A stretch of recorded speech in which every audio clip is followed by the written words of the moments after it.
C'est la seule chose pour laquelle vous ne pouvez pas échanger d'actions boursières et obtenir.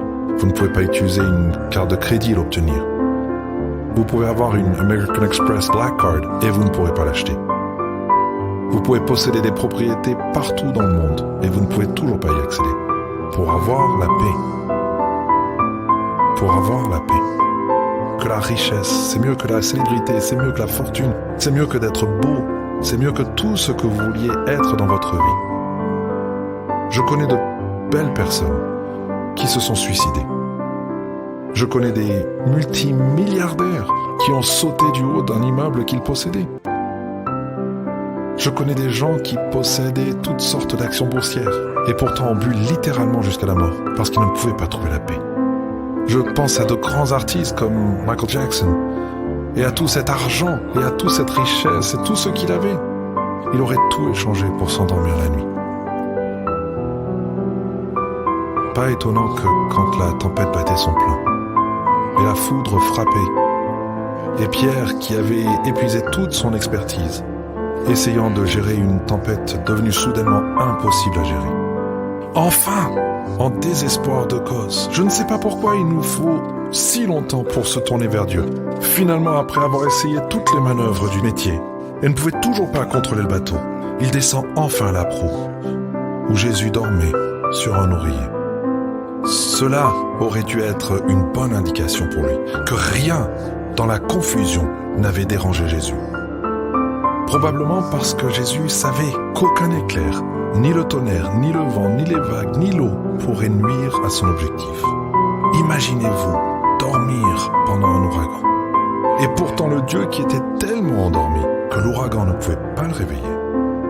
Quand Pierre a crié, il s'est réveillé tout de suite. C'est le Dieu que nous servons, qui est si attentif à votre voix qu'elle l'affecte plus que le tonnerre et la foudre. Et Pierre descend et dit « Seigneur, ne t'inquiètes-tu pas de ce que nous périssons? Comment peux-tu dormir? Seigneur, ne connais-tu pas le Covid-19? Tu ne sais pas que mon travail est fermé? Ne sais-tu pas que mon loyer doit être payé le 1er du mois? Ne sais-tu pas que ma mère est à l'hôpital? Il ne me laisse même pas entrer la voir. Ne te soucies-tu pas de ce que nous périssons? Comment peux-tu rester allongé et dormir? On se fâche avec Dieu quand il ne nous répond pas de la manière qu'on attend qu'il nous réponde. Comment peux-tu rester allongé là et dormir? Jésus s'est réveillé avec le sommeil dans ses yeux. Il essuie le sommeil de ses yeux, racle sa gorge et s'est dirigé vers la proue du bateau en chuchotant « Ô vous de peu de foi ». Et contre tout ce bruit, il a dit « Paix, silence, tais-toi ». Et quand il a proclamé la paix, les vents ont été frappés par l'Esprit. Et les vagues gisaient prostrées sur le sol. Et Pierre est consterné, parce qu'il a complètement sous-estimé ce qu'il avait avec lui. Il est comme ce monsieur auquel Laurie a fait allusion tout à l'heure. Qu'importe ces mots, cela importe beaucoup. Ils ont calmé les pluies et la mer.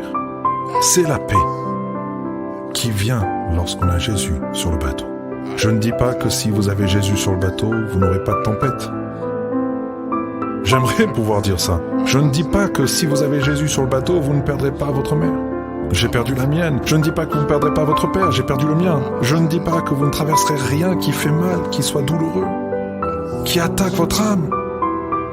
Attaque votre âme à des niveaux qui semblent si injustes. Mais je dis sans aucun doute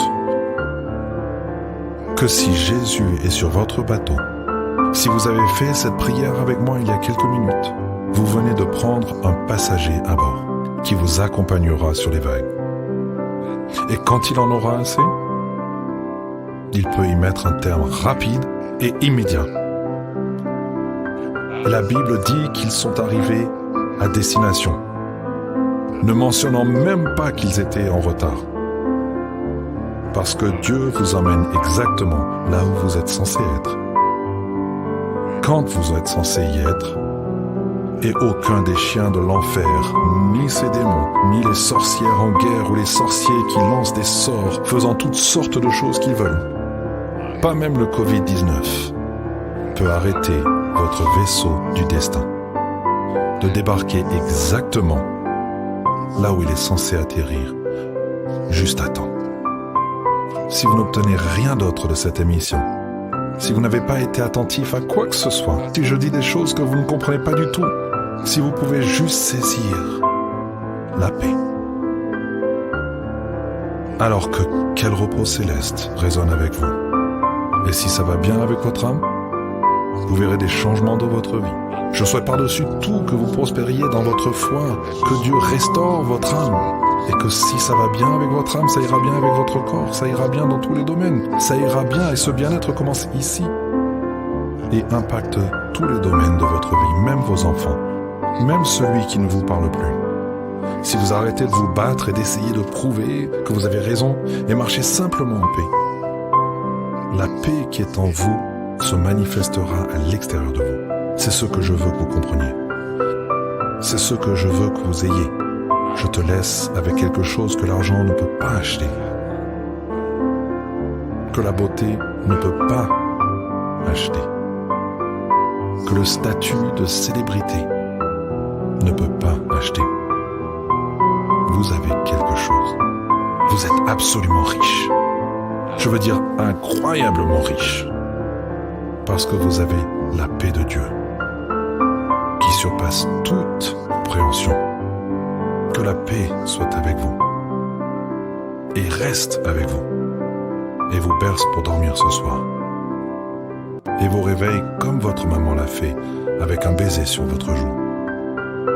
Tôt le matin, à l'odeur d'un petit déjeuner. Les pleurs peuvent durer une nuit. Mais mon ami, la joie arrive. Peu importe ce que vous avez vu dans les journaux, la joie arrive le matin.